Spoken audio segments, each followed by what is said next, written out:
In the name of the God who created us. In the name of the Christ who teaches us.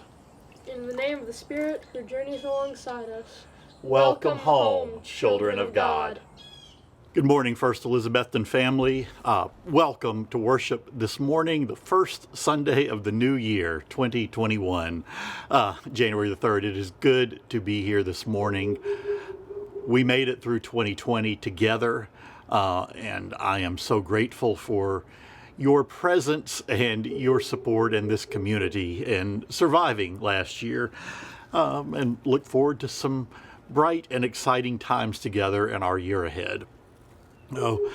As always, I invite you to please take a moment and register your attendance so we can tally up everybody who's here and give $1 to our a local ministry. This morning being a first Sunday of the month means that our recipient is Food for the Multitude, or right now that partnership with River's Edge, where we are not only supporting them financially with our contributions, but also with casseroles and helping to feed every second Saturday. So that means we've got an opportunity to do that coming up this coming Saturday as well. If you would like to be involved in preparing casseroles on a regular basis to help with that with River's Edge Fellowship, you can reach out to Kathy Wing or Julia Rogers. Their contact information is in the e-news for that. I encourage you to do so, but whether you're able to help in that way or not, simply by being here this morning, your presence means that we're giving $1 for everybody here to River's Edge with Food for the Multitude, and your presence, as always, makes a difference in the lives of people in the community. And so thank you for the gift of your time and your energy and participation in worship. Thank you. I am going to try this year to do better about keeping our own photograph updated and passing the peace until we're doing it in person again, and ask that you do the same. Try to keep those refreshed on a regular basis. So if you haven't sent me a new one yet, or haven't sent one in a while, please take a moment, start the year off by getting take a selfie, take a picture and send it to me, and we'll keep those passing of the peace photos going as we continue to worship together. Just a quick reminder that all incoming and outgoing and current deacons and elders, we're going to have a very quick Zoom meeting right after worship today to do ordination and installation. That will be at 12 o'clock. You should have that information in your email. And session members will have a session meeting tomorrow night and welcome a couple of new members that you'll get to meet next Sunday morning by video introduction from the membership committee. So we're very excited about that. Friends, it is truly good to be together in whatever way we can, and I am grateful for your presence here in this time of worship together. So thank you. I look forward to seeing many of you in person in 2021 at some point, but whenever or however that happens, I am grateful that we are together in this way at this time. So may God bless our year ahead, and let us worship together. Good morning, all. Today's invitation to worship is Maya Angelou's Still I Rise, and we'll be watching her reading of her own poem. Everyone in the world has gone to bed one night or another with fear or pain or loss or disappointment, and yet each of us has awakened, arisen, somehow made our ablution, seen other human beings, and said, "Morning, how are you? Fine, thanks, and you?" It's amazing. Wherever that abides in the human being, there is the nobleness of the human spirit. Despite it all, black and white, Asian, Spanish, Native American, pretty, plain, thin, fat, vowed or celibate, we rise. You may write me down in history with your bitter, twisted lies. You may trod me in the very dirt, but still like dust, I'll rise. Does my sassiness upset you? Why are you beset with gloom just 'cause I walk as if I have oil wells pumping in my living room? just like suns and like moons, with the certainty of tides, just like hope springing high. Still I rise. Did you want to see me broken? Bowed head and lowered eyes, shoulders falling down like teardrops, weakened by my soulful cries. Does my sassiness upset you? Don't take it so hard just 'cause I laugh. As if I have gold mines digging in my own backyard.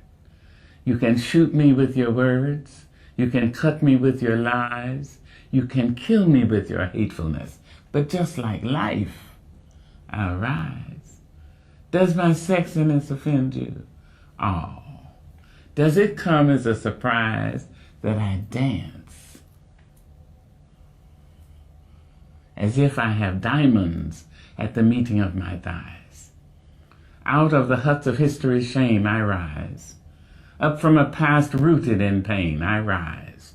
A black ocean leaping and wide, welling and swelling, I bear in the tide.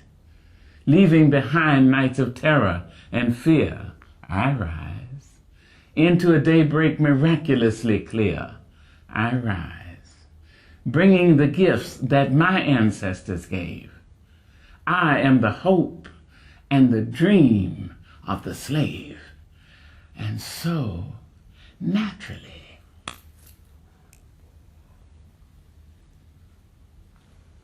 there I go rising.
Our invitation to meditation this morning is a fresh start. If you think about it, Christianity is a religion of a fresh start. That's the traditional Christian message, that we human beings individually or collectively had made such a mess of things that what we wanted more than anything was just to be able to make a fresh start, to begin again. And that's what Jesus came to allow us to do, to make a fresh start. Now in this year, as we begin 2021, many people are hoping that it is a fresh start as we've left behind 2020. But the fact is, January 1st was just the day after December 31st. And although the calendar may roll forward, having one day follow another is no guarantee of a fresh start. It could just as well be more of the same. But it doesn't have to be, because we can make a fresh start. And this is what meditation is for. There are, of course, other ways, but this is a primary purpose of meditation, to make a fresh start every day. All it takes is being willing to let go for a few minutes of whatever's pushing us, of whatever is pulling us, to let go of the thoughts and the emotions about the past that are driving us, more likely than not, to replicate the past. All it takes is letting go for a few moments of our thoughts about what will be or might be, because those thoughts are determined to a large extent by what has gone before. It's wise to learn from history. It's necessary to respond to what's been.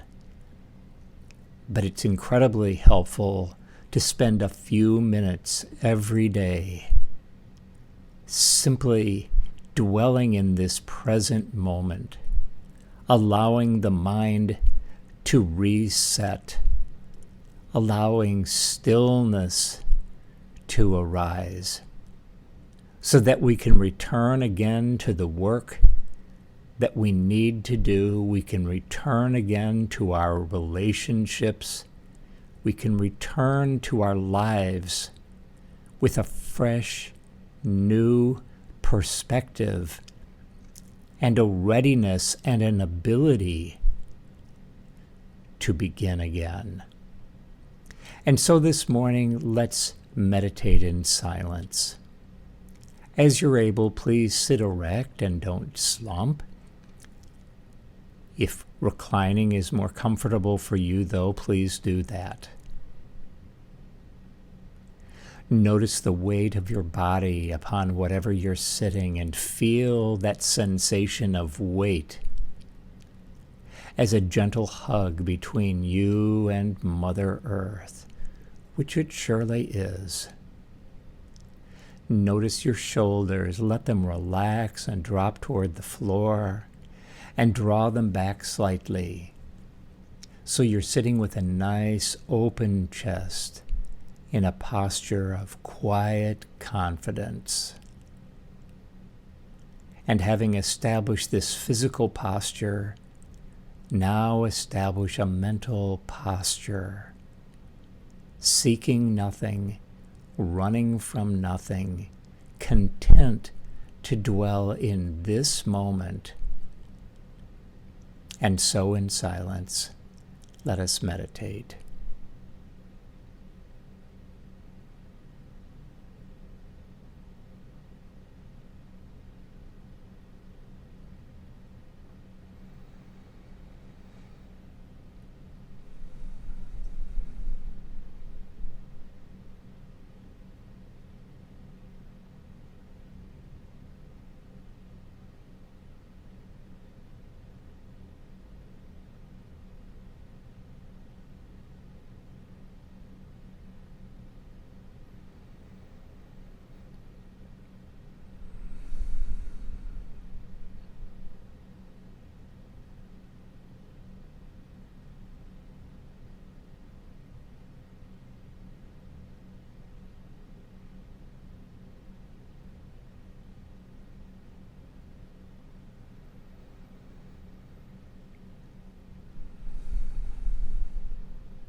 And now would you please call to mind a person or a group, or perhaps our whole world, who you know this morning stands in special need of the healing peace of God, the peace that passes all understanding. And in your own way, call upon God, call upon life itself to bless them, just as they need to be blessed.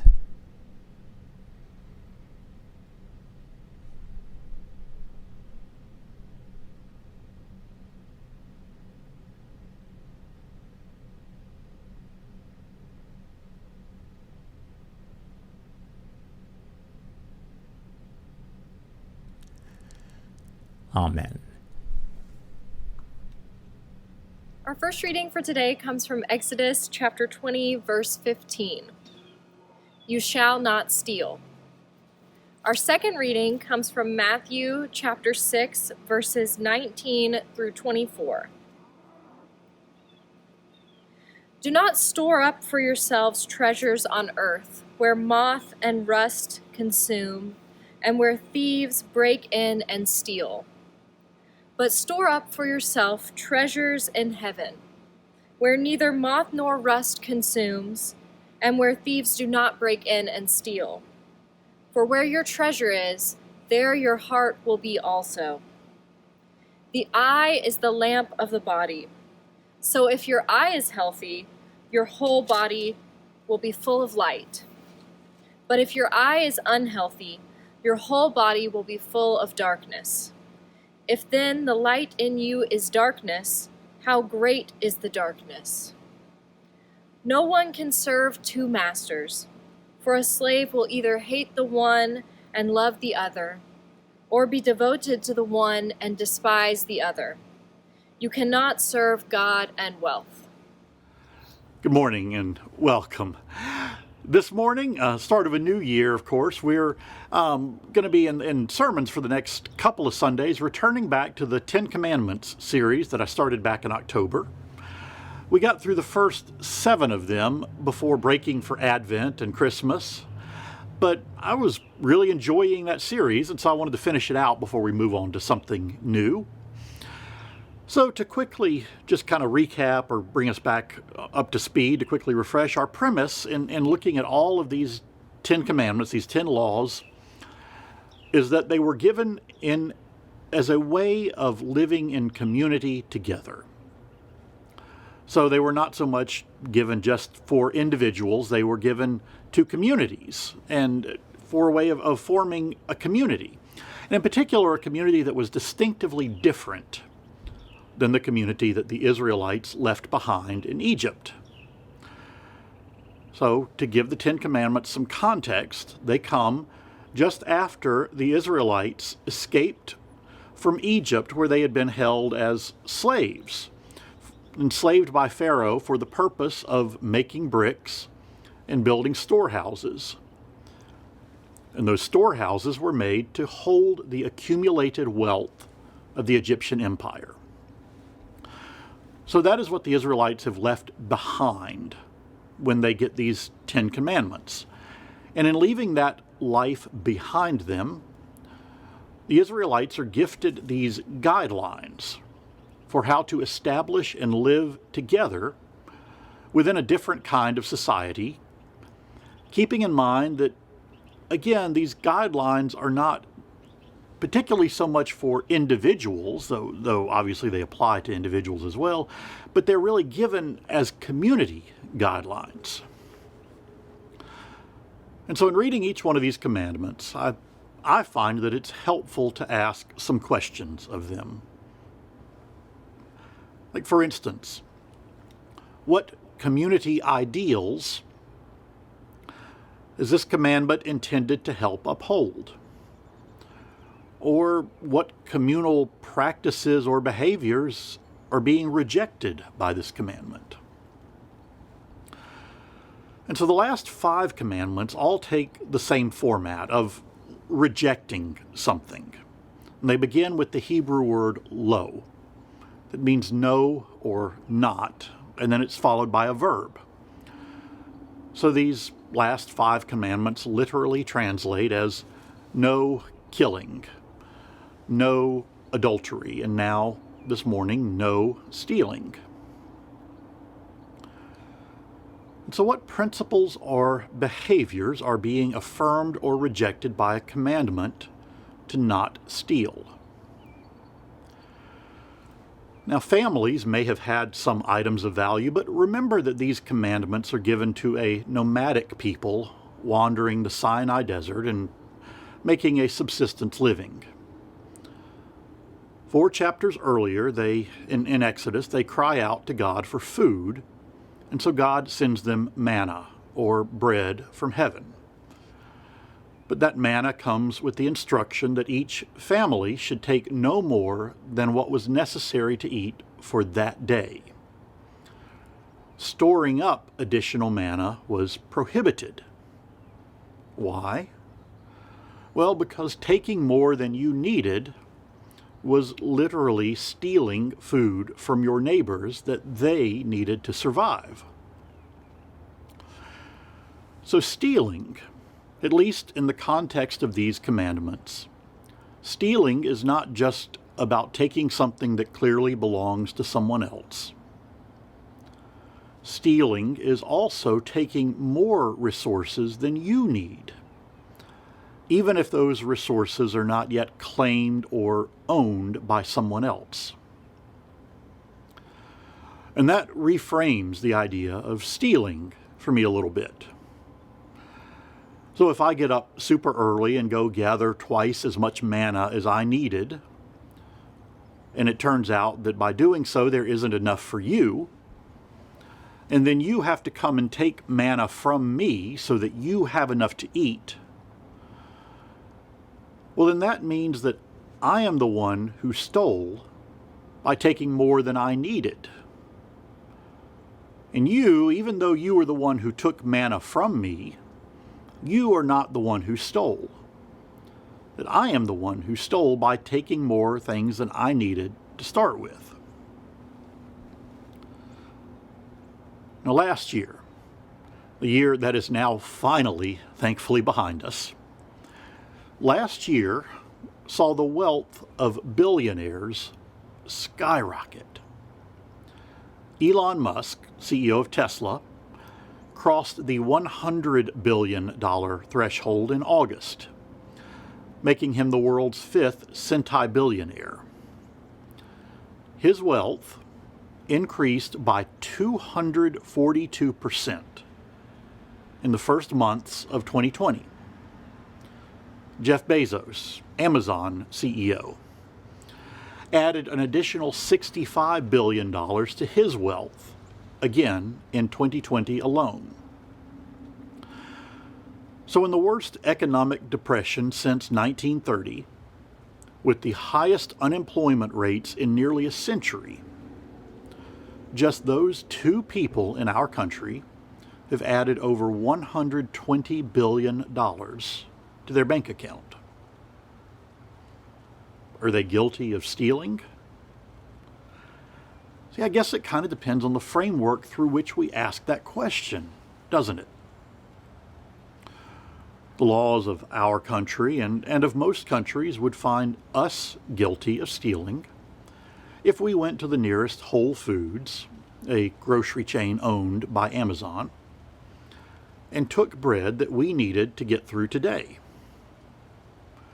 But those same laws would not consider Bezos guilty of stealing by amassing unbelievable sums of money while his neighbors, while others in the country lost their homes, went hungry, lacked medical care, or went bankrupt during the pandemic.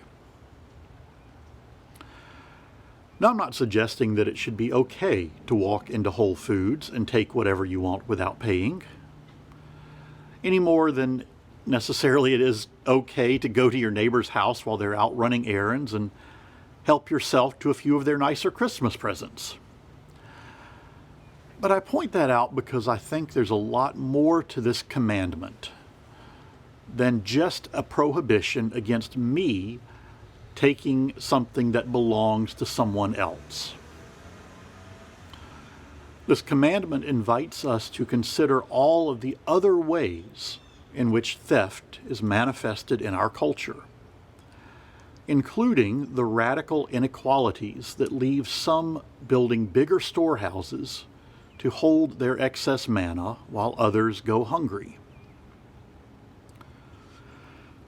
During a Thursdays with Jesus discussion a week or so ago, someone shared an article from Scientific American suggesting that wealth inequality in a free market economy is inevitable.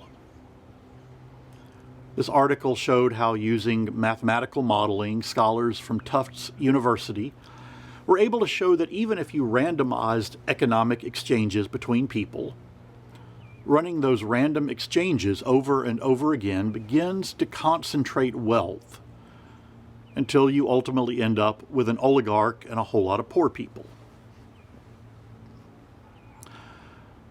So that seems to be the direction that unrestrained economics trends, no matter what's going on.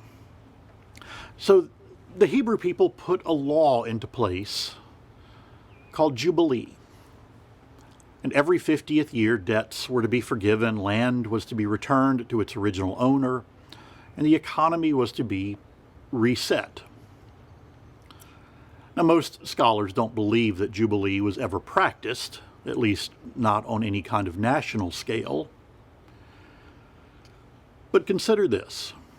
When Jesus preaches his first sermon in the synagogue in Nazareth, it is this image of Jubilee that he uses to describe his own ministry. And so, whether or not Jubilee was actually practiced, Jesus seemed to believe it was worth striving toward.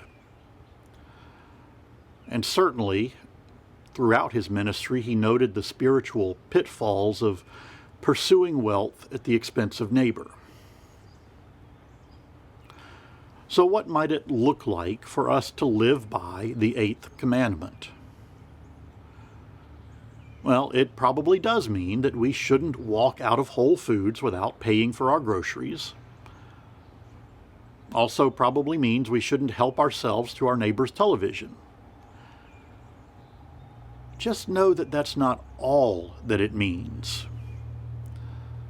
The eighth commandment, and indeed all of the commandments, were given as a response to Egypt's oppressive economic regime. And so if these laws have anything to offer us today or to inspire us, it is to call our attention to wealth, disparity, and inequality and the problems that creates. It is to critique any economic practice that privileges wealth and consolidated power. The eighth commandment exists to restrain wealth and excess, both communally and personally. So how do we do that as a worshiping community? Maybe we look for ways to live more simply this year and to support one another in our attempts to do so. Maybe we find encouragement to say no to the pressures of consumerism a little more this year. Maybe we look for ways to be in solidarity with the poor and the marginalized, pouring our energy not into amassing more wealth, but into downward mobility and community. Maybe we look honestly for places where we do have more than we need, and we figure out how to share. That might not be the worst way to start this new year. Amen.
and what can say? I've been sailing all my life now. What have I known of my ever since the ocean I traveled, and the earth is my boat home. Sail, my sail, and blow my rudder as I ply the starry sea, leading over the engine wandering, casting fresh gems into the deep. Drifting here with my ship's companions, all weak kindred pilgrim souls, make our way by the lights of heaven in our beautiful boat home. I give thanks to the waves upholding me, hail the great winds urging me on. Great the infinite sea before me, sing the sky my sailor's song. I was born upon the fathoms that harbor or port of my home.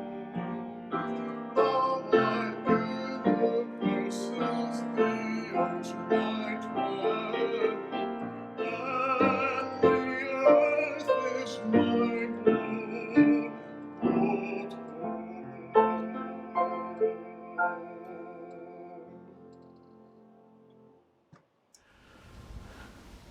Beloved siblings in God, Merry Christmas. As you go forth this day, this week, into a new year, may the road rise up to meet you. May the wind blow always at your back. May the sun shine warm upon your face. May the rains fall soft upon your fields.